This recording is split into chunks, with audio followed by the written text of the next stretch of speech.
Quando você lê a palavra Satã no Antigo Testamento, será que ela sempre significa o diabo? A resposta é não.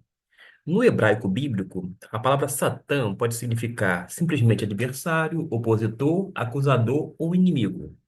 Em alguns textos, ela se refere a seres humanos, em outros, a um mensageiro celestial. E somente em certas passagens começa a surgir a figura que mais tarde será associada a Satanás. Hoje, nós vamos analisar algumas ocorrências que eu julgo importante no Antigo Testamento em relação ao termo Satã, para que a gente, direto do hebraico bíblico, venha se situar dentro do contexto. Como eu disse, a palavra hebraica Satã é esta que se encontra destacada e tem um significado básico de adversário, opositor, acusador ou ainda alguém que resiste. Uma nota importante é que no Antigo Testamento, inicialmente, Satã não é necessariamente o nome próprio. Muitas vezes é uma função, assim como um rei, um profeta, sacerdote, e dependendo do contexto, o termo pode indicar apenas alguém que se opõe a outra pessoa. As primeiras ocorrências de Satã como adversário humano, a gente encontra justamente aqui, em 1 Samuel, capítulo 29, versículo 4, e a expressão é Le Satan, ou seja, os fiéis desconfiam de Davi e dizem, para que não se faça nosso adversário na batalha. Vou deixar destacado em português, para que não se torne na batalha em adversário, o nosso adversário na batalha. Porque a palavra no hebraico é Satã. E aqui claramente não existe referência ao diabo. O texto está dizendo simplesmente que é um opositor militar. Mas quando nós vamos para um outro texto, desta vez em 1 Reis, capítulo de número 11, você precisa verificar, naturalmente, na sua Bíblia, e preferencialmente também fazendo comparação a partir do texto hebraico, conforme estou projetando, porque diz no versículo 14 o seguinte: levantou, pois, o Senhor Salomão um adversário, a Hadade, o Idumeu. Ele era da semente do rei em Edom. E uma vez mais vai se referir ao termo Satã. Novamente, a palavra é esta, Satã. Onde é que ela se localiza? Lembrando que o texto hebraico é lido da direita para a esquerda. E eu vou aqui destacar e mantê-la em destaque. Nesse caso, quem é chamado de Satã? Haddad, porque ele se tornou inimigo político de Salomão. Ainda em 1 Reis, no capítulo 11, versículo 23, já que nós estamos aqui, diz o seguinte: também Deus lhe levantou outro adversário, a Rezon, filho de Eliada, que tinha fugido de seu senhor Hadadezer, rei de Zobá. Ora, vamos notar que nesse versículo aparece outro Satã. A palavra aqui, Satã. E a gente vê que faz uma associação de Rezon, filho de Eliada. É este que se refere a Satã. Mais uma vez, Satã aqui trata-se de um adversário humano. O que que isso nos mostra, meus irmãos? Que no hebraico bíblico, Satã ainda não é necessariamente um ser maligno cósmico. É uma descrição funcional. Mas quando a gente se reporta a um outro texto, vamos fazer menção desta vez de Números, capítulo de número 22, versículo também 22. Veja só o que nos diz a palavra de Deus. E a ira de Deus acendeu-se porque ele se ia, e o anjo do Senhor pôs-se-lhe no caminho por adversário. Isso mesmo. E quando você vai para o texto bíblico, vai estar aquela expressão, le Satan, ou seja, se colocou por adversário. Aqui nessa história de Balaão, o texto diz claramente que o anjo do Senhor pôs-se no caminho por adversário contra ele. E a palavra adversário, novamente, é Satã. Quando fala por adversário, lê Satã. Eu deixei tudo junto misturado, da forma como se encontra na grafia, mas apenas agora destacando Satã. E aqui temos algo muito interessante. O quê? O próprio anjo de Deus atua como Satã, entre aspas, ou seja, como adversário.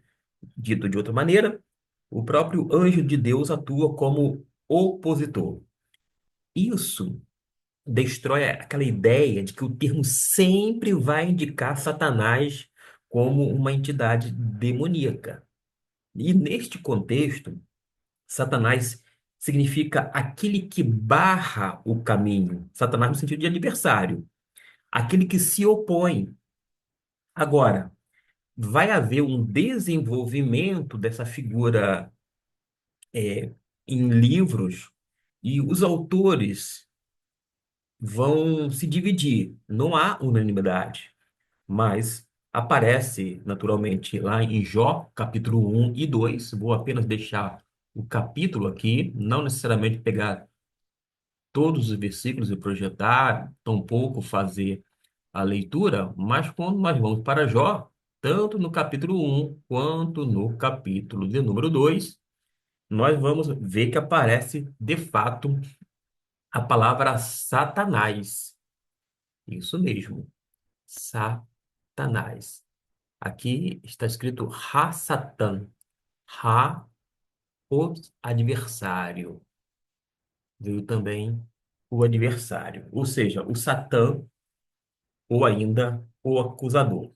Esse artigo é fundamental porque é um artigo definido.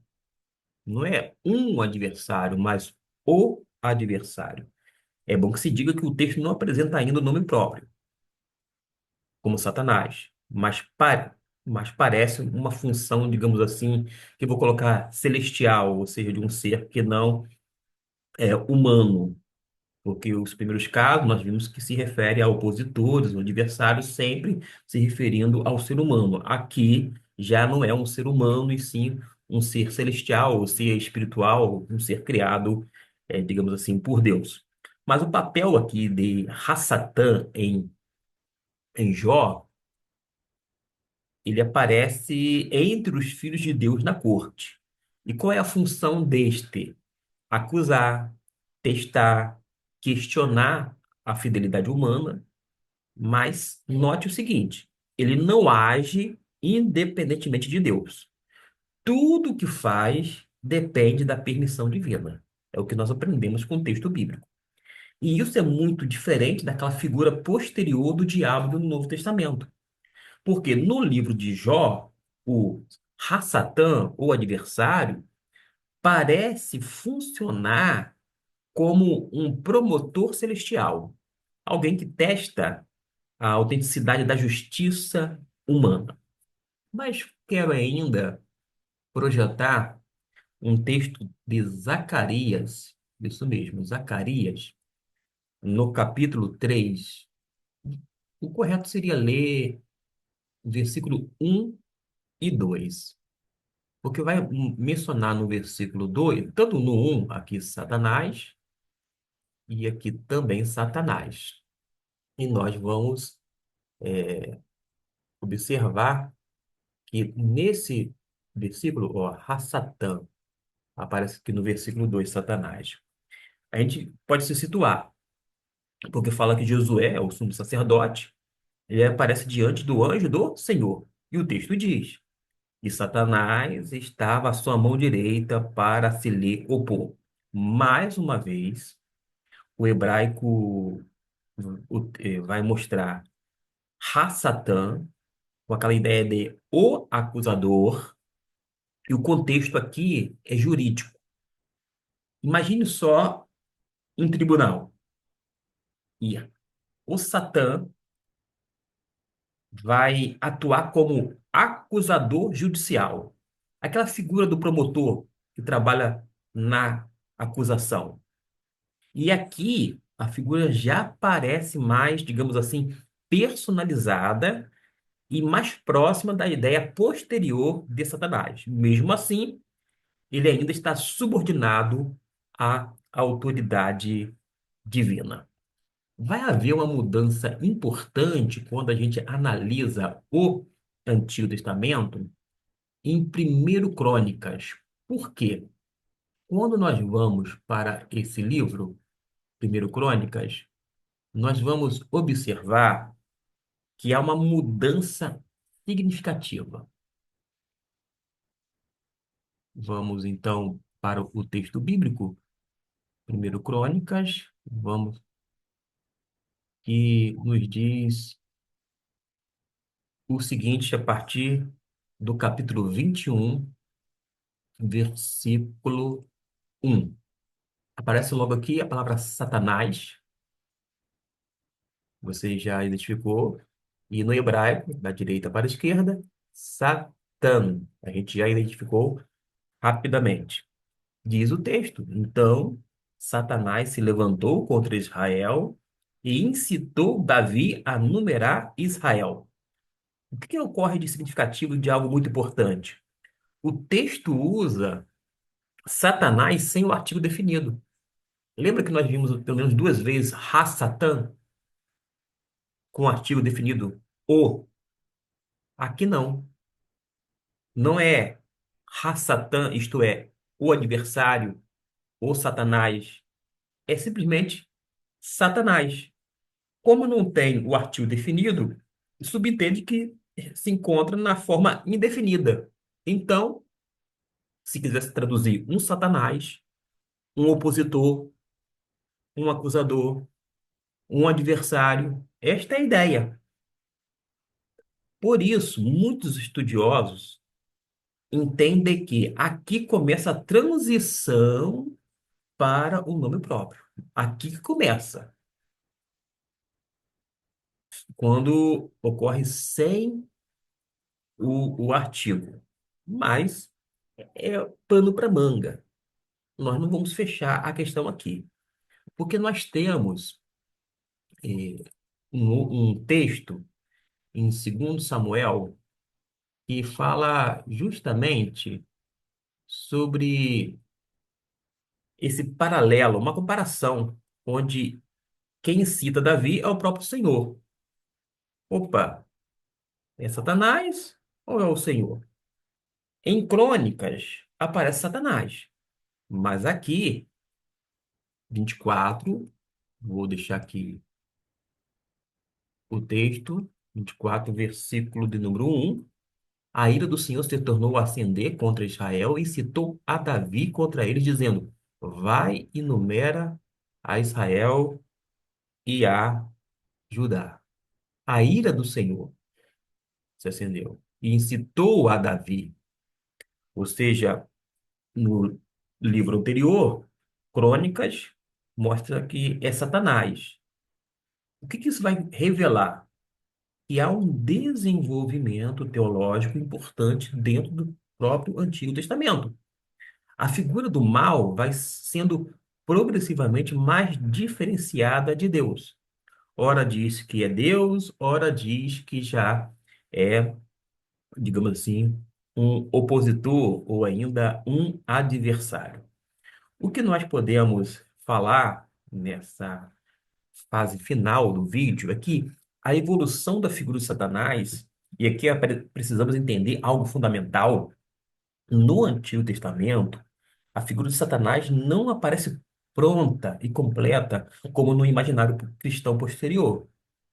O que ocorre quando se analisa o Antigo Testamento é um desenvolvimento gradual.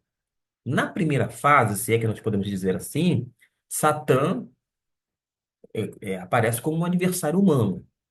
Na segunda fase, vai aparecer como um opositor funcional, inclusive um anjo.